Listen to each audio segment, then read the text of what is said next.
People don't care how much you know until they know how much you care. A tele-reminder from Teleradyo Marcelo, ang telearalan ng bawat Malulenyo. Makinig, manood, nasa teleradyo. Makinig, manood, nasa teleradyo. Teleradyo, Teleradyo Marcelo. Sa gitna ng mapanubok na panahon, magkahatid sa kakibat ay diskusyon. Sama-sama tayo, kahit magkalayo. Sa programang ito, tiyak ang pagkatuto. Teleradyo, Teleradyo Marcelo. Teleradyo, Teleradyo Marcelo. Teleradyo, Teleradyo Marcelo.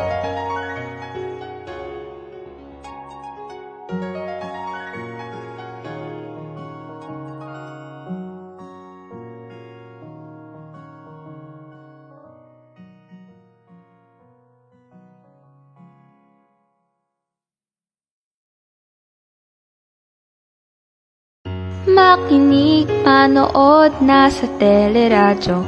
Makinig, manood, nasa teleradyo. Teleradyo, Teleradyo Marcelo.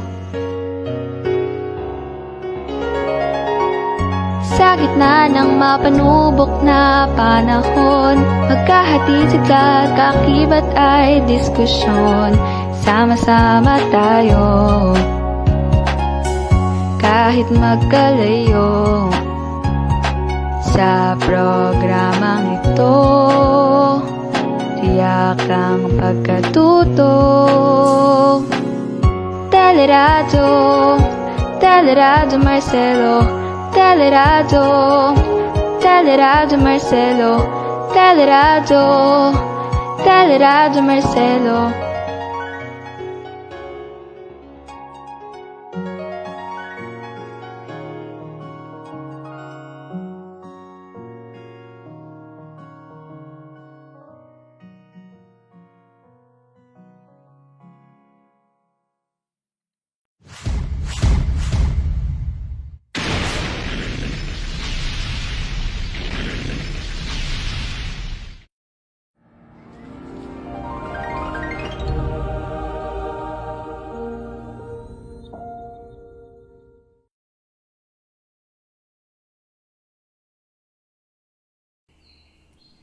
Time check. It's already 1 o'clock, so good afternoon, everyone. Hello.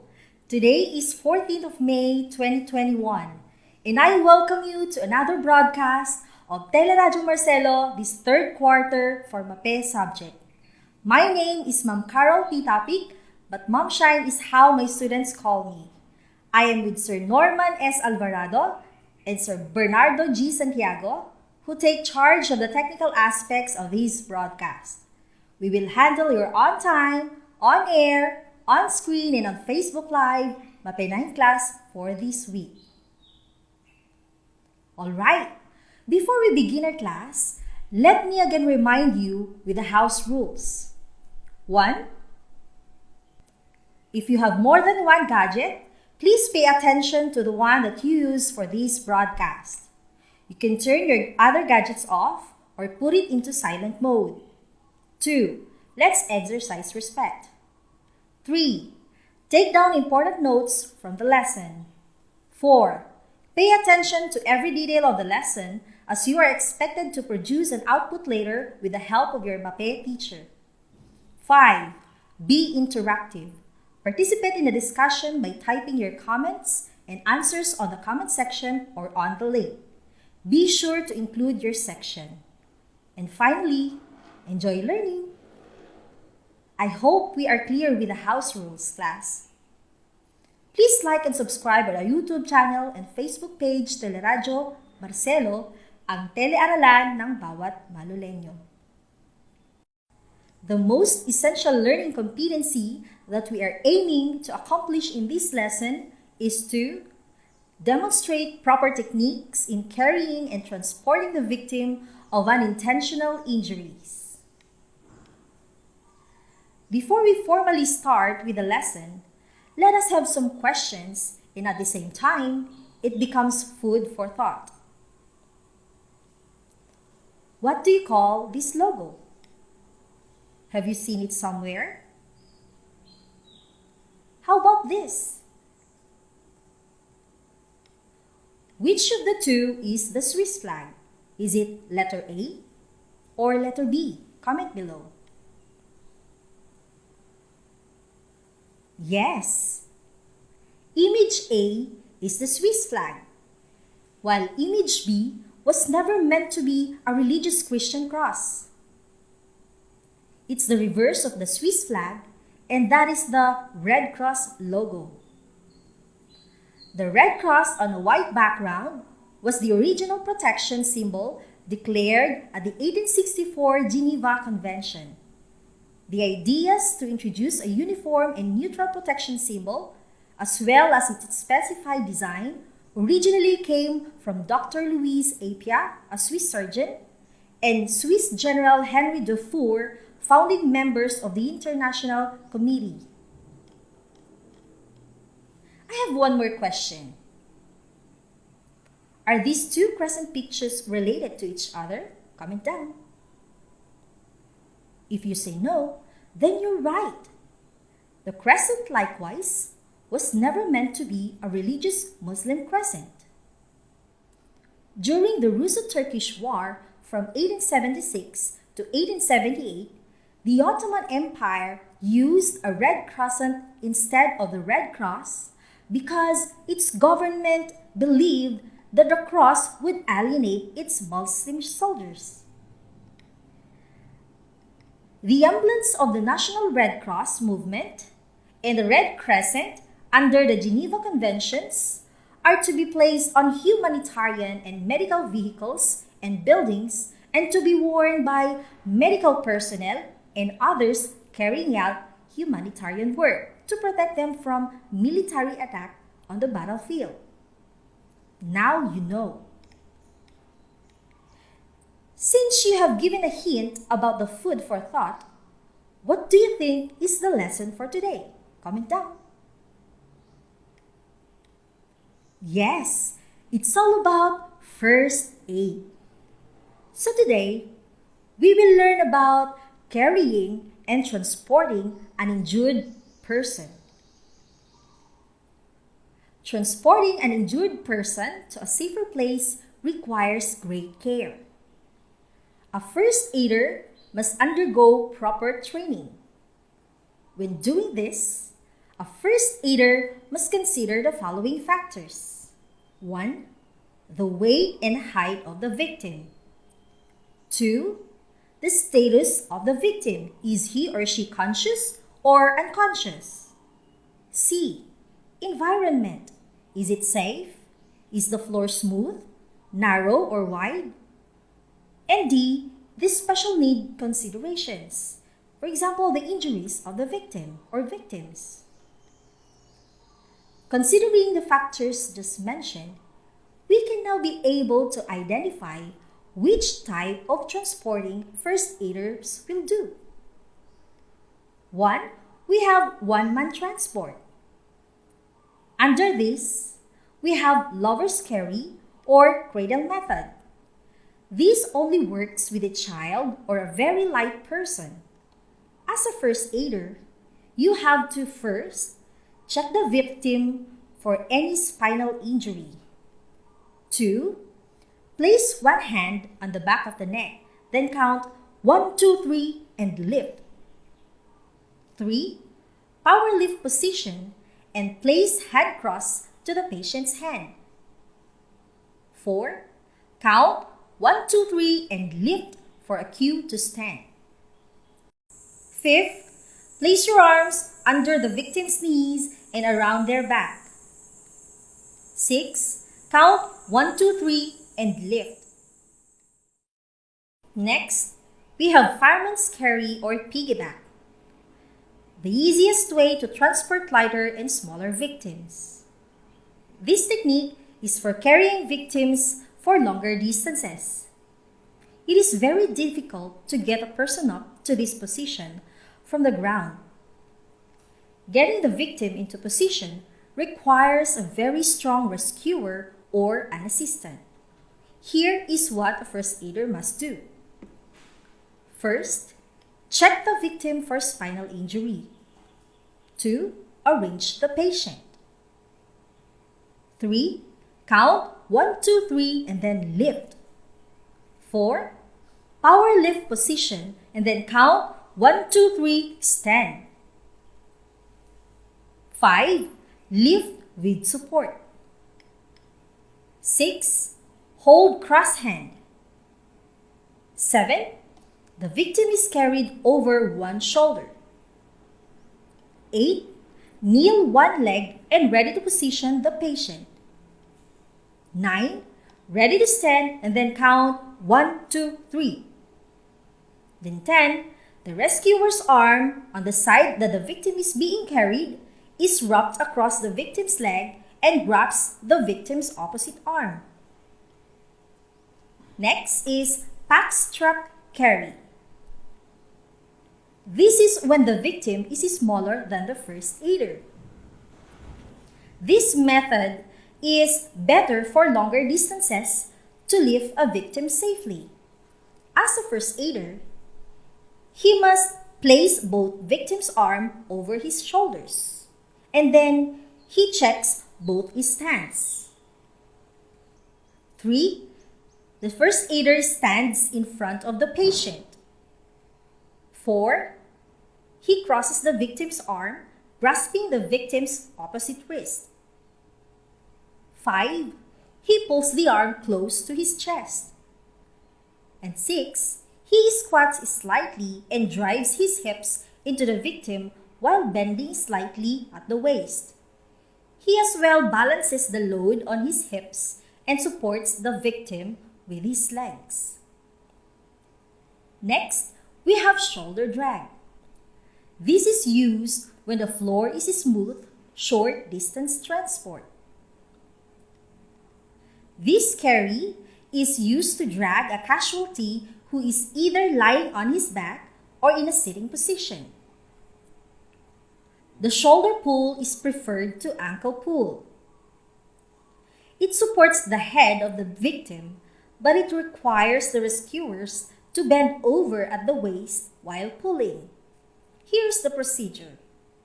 First, grasp the victim by the clothing under the shoulders. 2 and 3. Keep your arms on both sides and support the head. 4.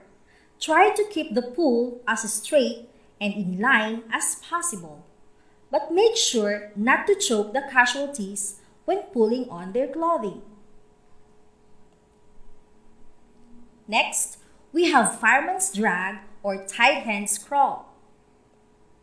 This is used when first aider and the victim must crawl underneath a loose structure. The tied hands crawl may be used to drag an unconscious casualty for a shorter distance. It is particularly useful when crawling below a low structure, but it is the least desirable because the casualty's head is not supported. This is the procedure. First, hold and use a triangular bandage. Second, place the casualty face up, cross the casualty's wrist, and tie them together. 3. Use a square knot. 4. Kneel astride the casualty and lift the arms over your head so that the casualty's wrists will be at the back of your neck. 5. Count 1, 2, 3, then crawl. 6. When you crawl forward, raise your shoulders high enough so that the casualty's head will not bump against the deck. Next, we have blanket drag. This is used when the victim is seriously injured and should not be lifted. This is the preferred way for dragging a victim from a confined area. Procedure. First, get a blanket approximately 2 feet. 2. Fan fold the blanket to be inserted at the patient's back. 3. Place the victim on the blanket by using the log roll or the 3-position lift. 4. The victim is placed with the head approximately 2 feet from one corner of the blanket. 5. Wrap the blanket corners around the victim. 6. Tie ends to be able not to slip. 7. Get your back as straight as much as possible. And 8. Count 1, 2, 3, then pull and use your legs, not your back. Try to keep the pull as straight and in line as possible. Next, we have 2-man carry. Under this, we have chair carry. This is used when there are 2 first aiders and a chair is available. This is also a good way to carrying victims up and down stairs or through the narrow or not smooth areas. Procedure. First, pick the victim up. Second, arrange the victim. Third, place them or have them sit in a chair. 4. The rescuer at the head grabs the chair from the side of the back, palms in. 5. The rescuer at the head then tilts the chair back onto its rear legs. 6. For the short distance or stairwells, the second rescuer should face in and grabs the chair legs. For 7 and 8, for longer distances, the second rescuer should separate the victim's leg back into the chair, and on the command of the rescuer at the head, both rescuers stand using their legs. We have 2-person arm carry. Under this, we have 2 types. The first one is 2-handed seat, and the second one is the 4-handed seat. Let's start with the 2-handed seat. This technique is for carrying a victim to a longer distance. This technique can support an unconscious victim. Let's suppose that the patient shown on the screen is unconscious. Here is the procedure. First, place head under the arm of the victim. Second, the other person places his head under the arm. Third, pick up the victim by having both rescuers squat down on either side of the victim. 4. Show both hands. 5. Test hand lock. 6. Reach under the victim's shoulders as under their knees. 7. Grasp the other rescuer's wrist. And 8. From the squat, with good lifting technique, stand and walk in the direction that the victim is facing. Next, we have 4-handed seat.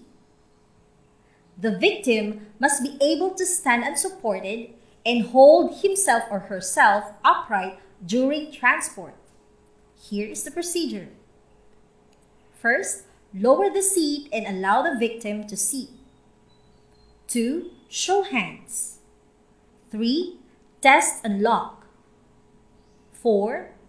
Lower the seat using your legs, not your back. 5. When the victim is in place, stand using your legs, keeping your back straight, and then walk. Next, we have hammock carry. This is used when there are 3 first aiders. With the hammock, first aiders can carry the injured individual or a longer distance because they can walk in forward directions. This is also an excellent way of lifting a badly hurt person without complicating most injuries. The casualty can be carried forward, sideways, or lowered onto a stretcher. First, the first aider commands, "Bystander, I need to." 2. Take your position. 3. Team ready to kneel. 4. Show hands. 5. Test and lock. 6. Insert hands and ready to lift. 7. Lift and then ready to walk. In, out. Next, we have bearer alongside carry. Carriers will stay on the uninjured side of the victim. On the command of the person at the head, all the rescuers will stand. To walk, all rescuers will start out on the same foot, walking in a line shoulder to shoulder. Procedure: 1. Survey the scene if it is safe. 2. Check the victim for a response. 3. The first aider's command, "Bystander, I need 2 persons to lift." 4. The team kneels and ready to lift. 5. Arrange the victim. 6. Insert hands and ready to lift. 7.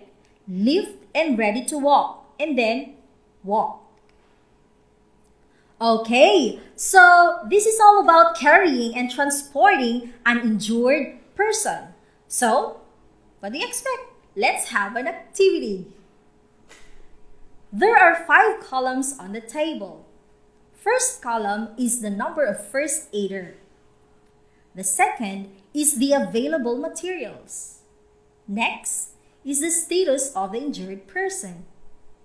Fourth, what must a first aider do? And lastly, the kind of transport. To do this, the first 4 columns will be provided on screen and the last column will be identified by you by commenting your answers below in 5 seconds. Do you get it? Alright, let's start. Number 1. There is one first aider. Available material is triangular bandage. The status of the injured person is unconscious. So, the first aider must pass the injured person underneath a low structure. What kind of transport must be done? I'll give you 10 seconds to write your answers in the comment section below. Go!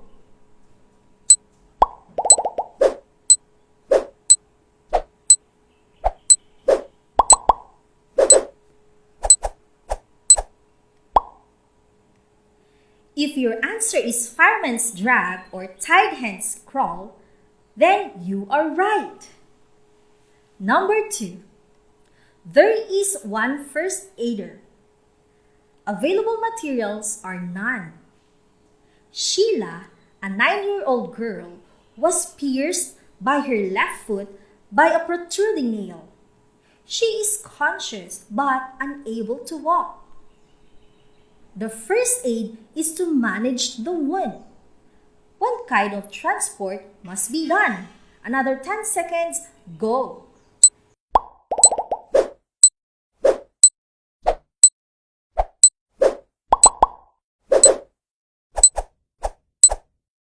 The answer is lover's carry. You are doing great!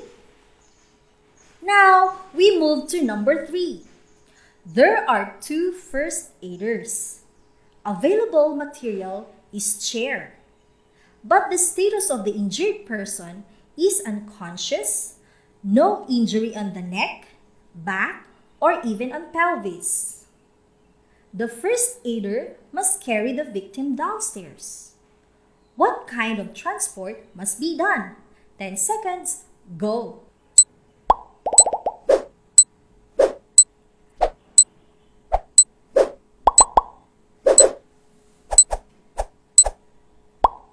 Obviously, the correct answer is chair carry.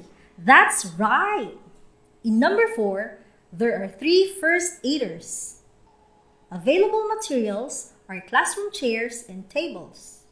The status of the injured person is unconscious, no injury on neck, back, or even on pelvis as well.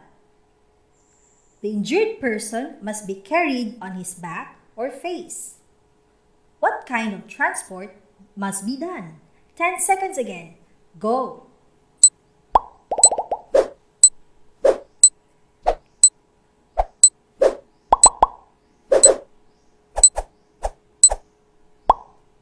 The correct answer is hammock carry. Good job! Last item. There are 3 first aiders again.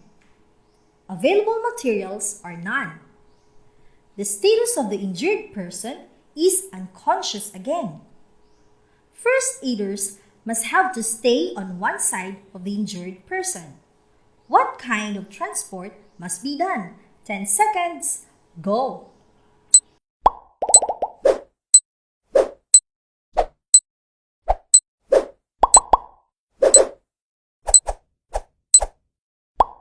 The correct answer is bearer alongside. You are all very good. You have successfully answered our first activity.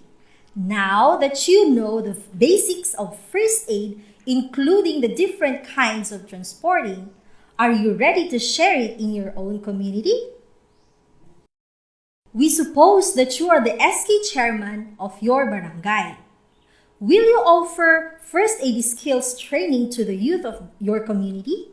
Comment yes or no. I'll wait 5 seconds.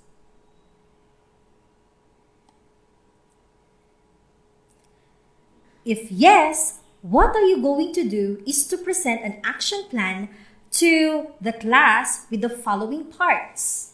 First, we have goals or target. Second is participants. Third is resource person or guest speakers. 4, we have venue. And E, or the 5th, we have the estimated budget. And also, we have the desired outcomes. Regarding these as your performance tasks, please coordinate with your Mapeh teacher for proper instruction. Good luck! To evaluate your knowledge about the lesson, we'll have a short quiz. The directions are: comment true if the statement is correct, and if the statement is incorrect, type the necessary corrections in the comment section below that make the statement right. Let us start. Number 1. Lover's carry or cradle method is the most common type of carrying an injured person.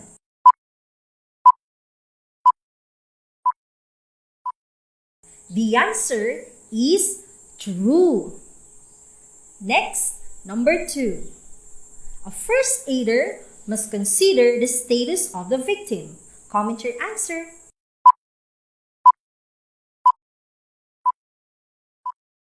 The correct answer is true again. Number 3. Hammock carry is an example of two-man carry.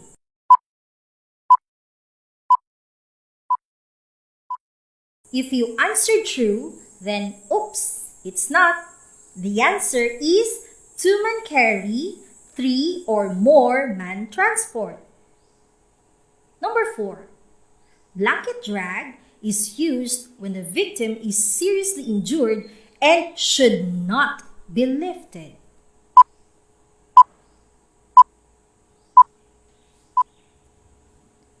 The answer is true. Yes, it should not. He or she should not be lifted. Number 5. We have backstrap carry is used when the floor is smooth, short distance transport. Do you think this statement is correct? Go!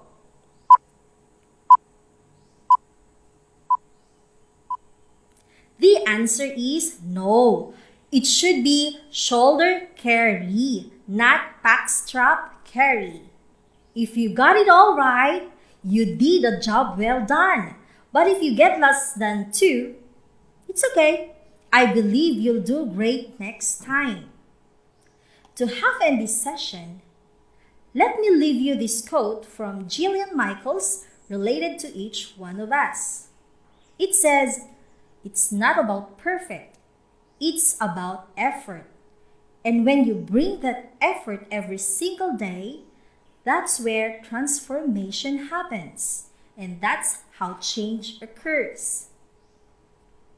About safety, everyone, please be reminded that safety doesn't happen by accident. Please be safe. And to finally end the session, let me leave you this short encouragement and reminder song of mine.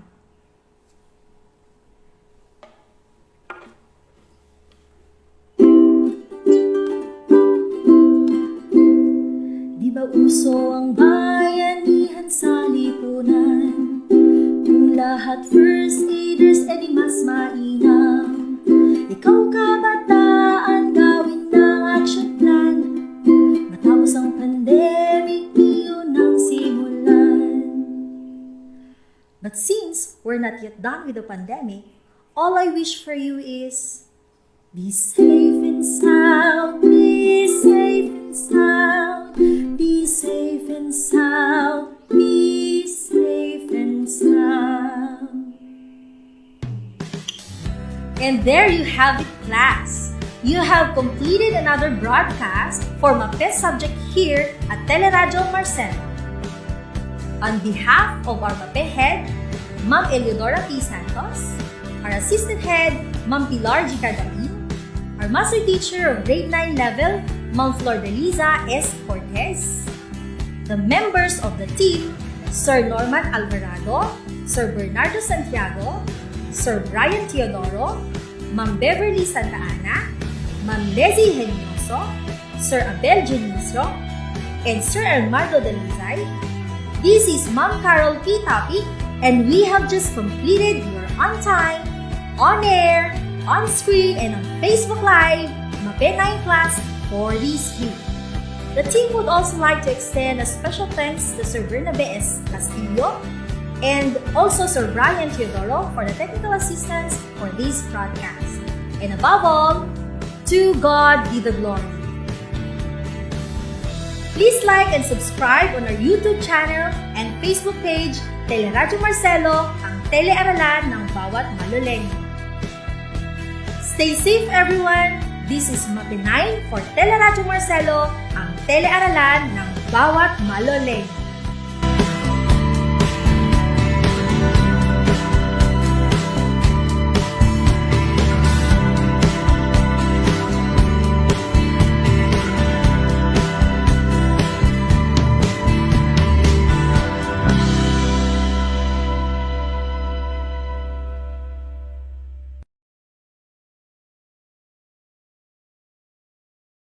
Makinig, manood, nasa teleradyo. Makinig, manood, nasa teleradyo. Teleradyo, Teleradyo Marcelo. Sa gitna ng mapanubok na panahon, magkahatid sa kakibat ay diskusyon. Sama-sama tayo, kahit magkalayo. Sa programang ito, tiyak ang pagkatuto. Teleradyo, Teleradyo Marcelo. Teleradyo, Teleradyo Marcelo. Teleradyo, Teleradyo Marcelo.